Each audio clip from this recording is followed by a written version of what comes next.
Nama saya Hana Keraf, salah satu pendiri dari Duanyam, dan kebetulan di Duanyam juga sebagai penanggung jawab untuk pengembangan komunitas dan juga kemitraan. Gitu. Duanyam tadi seperti yang Kak Emil sampaikan adalah singkatan dari Dua Menganyam, Ibu Menganyam dalam bahasa Sika Dua.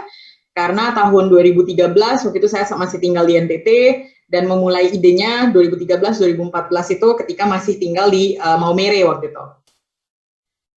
Kami sendiri adalah kewirausahaan sosial, jadi memang bentuknya adalah for profit atau perusahaan. Memang terdaftarnya juga secara hukum adalah sebagai PT, dan dari tahun 2014 pertama kali didirikan, kami sudah bekerja dengan lebih dari 1.200 penganyam, paling banyak memang di NTT, di Kabupaten Lembata, Flores Timur, Nagekeo, Ngada, dan juga tahun lalu kami sempat melakukan KKN tematik dengan Sekolah Tinggi Pembangunan Masyarakat Santa Ursula ND, itu di Kabupaten Rote Endau. Fokus kami memang paling besar adalah bagaimana bisa memberikan akses terhadap uang tunai, akses ekonomi, baik pendapatan alternatif bagi perempuan, terutama di daerah terpencil, melalui keterampilan yang memang sudah turun-temurun ada dan sudah menjadi bagian dari tradisi dan budaya dari masyarakat Indonesia dari Sabang sampai Merauke. Dari tahun 2014 Duanyam didirikan, fokus kami memang di kegiatan menganyam dan kami juga memberikan akses pasar secara langsung terhadap produk-produk anyaman yang yang dihasilkan oleh ibu-ibu yang bekerja sama dengan Duanyam.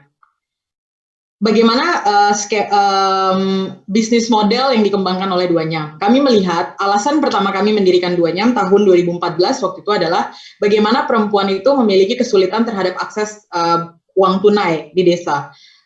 Terutama untuk perempuan yang masih dalam usia hamil maupun perempuan yang memang sedang hamil. Kami melihat juga dari waktu itu turun ke desa Watudiran di Kecamatan Waigete, Kabupaten Sika, ada beberapa keterbatasan terhadap opsi pekerjaan yang dimiliki oleh perempuan. Jadi memang asal-usulnya lebih terhadap bagaimana perempuan bisa mengakses terhadap uang tunai, tidak pada ekonomi kreatif dulu gitu. Kami juga merasa bahwa ketika kita mendirikan sebuah bisnis itu pasti harus menyelesaikan sebuah masalah. Pasti ada gap yang ingin diisi dengan bisnis model yang dikembangkan. Nah, di situ kami melihat bagaimana ya caranya supaya perempuan itu bisa punya pendapatan alternatif, bisa dapat akses terhadap uang tunai. Ternyata ada skill yang memang sudah turun-temurun, ternyata menganyam gitu.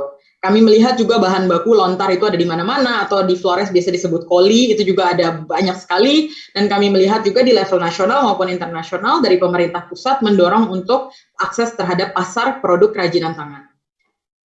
Sehingga kemudian di tahun 2014-2015 kami mencoba untuk menghubungkan keterampilan tersebut dengan pasar yang ada. Kami melihat dengan bahan baku yang terus ada, keterampilan yang ada, akses pasar sebenarnya bisa disambungkan. Kemudian kami menyediakan akses terhadap uang tunai langsung di desa, dan kami juga melihat bagaimana kolaborasi yang Duanyam kembangkan dengan pihak-pihak lain itu bisa memberikan dampak yang positif secara lebih luas terhadap perempuan-perempuan yang bekerja dengan Duanyam. Ini adalah wilayah kerjanya Duanyam.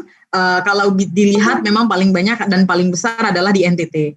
Beberapa alasan kami memilih NTT. Yang pertama, mungkin karena memang tahun 2014 ketika saya masih tinggal di NTT, jaringan yang dimiliki terhadap komunitas itu lebih kuat dibandingkan di daerah lain, sehingga memulai dari NTT adalah pilihan yang tepat waktu itu. Dan kami juga melihat bagaimana NTT sendiri sebagai provinsi yang memiliki kearifan lokal yang beraneka ragam, itu bisa diangkat kerajinan tangannya atau ekonomi kreatifnya, sehingga bisa berkontribusi terhadap ekonomi lokal. Produk yang ditawarkan Duanyam dari tahun 2014 sampai kurang lebih tahun 2018 adalah produk anyaman fokusnya. Sampai sekarang juga masih produk anyaman. Produknya kami bagi dua. Kami biasa menyebutnya produk dekor ruangan dan produk fashion. Produk dekor ruangan ini biasanya adalah produk-produk yang 100% didesain dan dibuat dari masyarakat. Jadi kami belajar dan mengadaptasi dari nilai-nilai atau filosofi lokal yang dimiliki oleh setiap produk. Misalnya di Flores Timur dan Lembata ada namanya produk sobe, ada DC, ada basi, kemudian ada DC, ada kleka, kemudian kita beralih ke Nagekeo atau Bejawa, kemudian ada produk-produk lain namanya wati, bere, dan seterusnya. Merepresentasi komunikasi. Ketika melakukan pembelian dengan Duanyam tidak akan mendapat produk yang kualitasnya itu tidak tinggi. Ketika beli produk Duanyam tidak akan mendapatkan komunikasi yang terlambat atau tidak dibalas WhatsApp, tidak dibalas chatnya. Atau ketika beli produk Duanyam tidak mungkin produk itu dikirim terlambat. Jadi representasi dari produk Duanyam itu adalah komunikasi, tepat waktu, dan kemudian kualitas juga. 90% produk Duanyam adalah B2B atau business to business, artinya kita menjual dalam jumlah banyak, memastikan bahwa perputaran uang, pendapatan uang tunai di desa itu pasti akan terus berjalan. Sisanya produknya dalam jumlah yang lebih sedikit, 10%, 5% itu adalah produk-produk yang dijual secara retail. Bisa diakses melalui marketplace seperti Tokopedia, Blibli, Lazada, Shopee. Kami juga sudah melakukan ekspor, saat ini sudah ke 8 negara, dan kami akan terus mengembangkan per 2021 kerjasama juga dengan pemerintah Belanda dan juga dengan brand furniture terbesar di dunia. Itu kita akan mulai menjajaki pasar nasional, Asia Pasifik, kemudian masuk ke pasar globalnya mereka. Dan itu produknya akan semua berasal dari NTT, dari ibu-ibu di wilayah-wilayah kerjanya Duanyam. Kami juga bangga sekali tahun 2018 kami menjadi satu-satunya kewirausahaan sosial berbasis kerajinan tangan yang menjadi official merchandise atau souvenir resmi dari Asian Games, ajang olahraga terbesar kedua di dunia. Dan kami menjual kurang lebih sekitar 17.000 produk dari Flores Timur, dari beberapa kecamatan di Solor, Pulau Solor, kalau teman-teman familiar dengan Pulau Solor sendiri. Duanyam juga merupakan salah satu KOL atau Key Opinion Leader, pemimpin opini utama di dalam kerajinan kriya di Indonesia, ekonomi kreatif, di mana Duanyam sering sekali diundang untuk ke pameran baik level nasional, internasional, Maison des Objets di Paris, Salone des Mobili di Milan, dan kemudian juga New York Now. Dan itu selalu produk yang kami bawa, bukan hanya produk NTT, tapi juga dari Papua. Kami juga memenangkan berbagai penghargaan untuk kewirausahaan sosial, startup yang berbasiskan pada pemberdayaan perempuan, ekonomi kreatif, dan juga produk-produk tadi yang saya sampaikan, Duanyam merepresentasi kualitas. Produk-produk kami juga banyak yang memenangkan penghargaan desain baik nasional maupun internasional. Good Design Indonesia, World Craft Council, dan Inacraft Award. Inacraft Award ini yang cukup menarik tahun 2018. Juara satunya itu produk Duanyam dari Papua, juara duanya produk Duanyam dari NTT. Kalau ada daerah lain mungkin juara tiganya juga produk Duanyam gitu. Duanyam dalam bekerja sama juga kami banyak melibatkan mitra-mitra non-komersial, salah satunya adalah pemerintah. Kami bekerja banyak dengan pemerintah nasional maupun pemerintah kabupaten. Flores Timur, Nagekeo, itu kami sangat aktif untuk bekerja sama.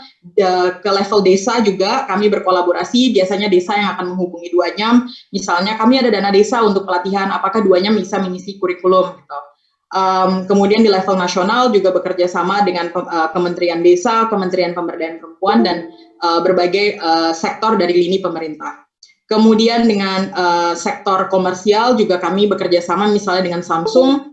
Tahun 2018 kami mendapat support 1.500 solar lamp, lampu surya, karena waktu itu jumlah ibu-ibu yang bekerja dengan Duanyam masih sekitar 400-an, kami mengambil 500, sisanya 1.000 kami sumbang ke Kabupaten Flores Timur gitu, untuk dibagikan kepada ibu-ibu lain yang memiliki kesulitan terhadap akses listrik. Tahun ini kami juga mulai bekerja sama dengan Astra, dan rencananya selama 3 tahun akan bekerja di beberapa kabupaten di NTT bersama Duanyam dan juga di Papua. Salah satu yang kami paling bangga juga adalah kerjasama kami dengan kampus, Universitas Sekolah Tinggi Pembangunan Masyarakat Santa Ursula di Kabupaten ND. Kami bekerja dengan sekitar 30 mahasiswa untuk KKN tematik. Kami sebar mahasiswa ke 4 kabupaten, Lembata, Nagekeo, Ngada, dan Rote, di mana kami berikan topik KKN tematik. Mahasiswa kemudian mendapatkan tools dan format bagaimana mengembangkan kewirausahaan sosial selama 2 bulan. Mahasiswa kemudian merasakan gimana sih menjalankan Duanyam, bagaimana menjadi pemimpin di dalam tim Duanyam. Dan bangga sekali 2 minggu lalu kami juga diminta untuk sharing depan Menteri Desa, lalu juga salah satu webinar level nasional kepada universitas-universitas level nasional, bahwa ternyata itu adalah menjadi salah satu percontohan success story KKN tematik kita. Ternyata kampus yang ada di level Kabupaten ND bekerja sama dengan Duanyam di desa ternyata mendapat perhatian nasional. Semester depan kami bekerja sama juga dengan Universitas Nusa Cendana, rencananya akan ada magang atau juga kampus Merdeka. Kami akan bekerja sama dengan beberapa mahasiswa untuk kemudian bisa merasakan pengalaman praktik bagaimana menjalankan sebuah kewirausahaan sosial berbasiskan kerajinan tangan atau ekonomi kreatif. Gitu. Kami percaya sekali pada apa itu yang namanya kolaborasi. Duanyam sampai hari ini hampir 6 tahun ada di posisi ini, besar karena kolaborasi dengan pemerintah desa, kabupaten, maupun di level nasional. Banyak sekali kegiatan-kegiatan yang kita lakukan bersama, tidak hanya soal akses pasar, tetapi bagaimana komunitas bisa menciptakan produk yang konsisten dari kualitas, konsisten dari kuantitasnya juga. Jangan sampai ketika di order cuma 100 satu kali bisa ngirim, tapi ketika di order 100 setiap bulan selama 1 tahun, kemudian tidak bisa di-manage dengan baik. Gitu. Nah itu kita selalu melakukan kolaborasi level desa, kabupaten, dan nasional juga. Dan senang sekali kalau kedepannya kita bisa terus berkolaborasi, bekerja sama dengan lebih banyak anak muda di NTT, untuk kemudian kita meningkatkan ekonomi kreatif dari NTT. Kami juga saat ini sedang bekerja banyak diskusi juga dengan teman-teman di Labuan Bajo, LSM-LSM yang ingin mendukung ekonomi lokal, bagaimana kita bisa menghubungkan BUMDes, dana desa menjadi oleh-oleh dan juga procurement untuk hotel dan resort yang ada di Labuan Bajo, sehingga Kabupaten Manggarai Barat misalnya bisa mengeluarkan kebijakan 20-30% X% dari procurement untuk hotel maupun restoran, itu bisa diarahkan kepada ekonomi lokal. Jadi kurang lebih seperti itu apa yang duanya melakukan. Singkat saja dan terima kasih. Mungkin saya juga tidak bisa terlalu lama, mohon maaf karena ada rapat lagi. Tapi senang sekali kalau misalnya teman-teman bisa meninggalkan komen atau pertanyaan sehingga nanti bisa diskusi lebih lanjut. Terima kasih.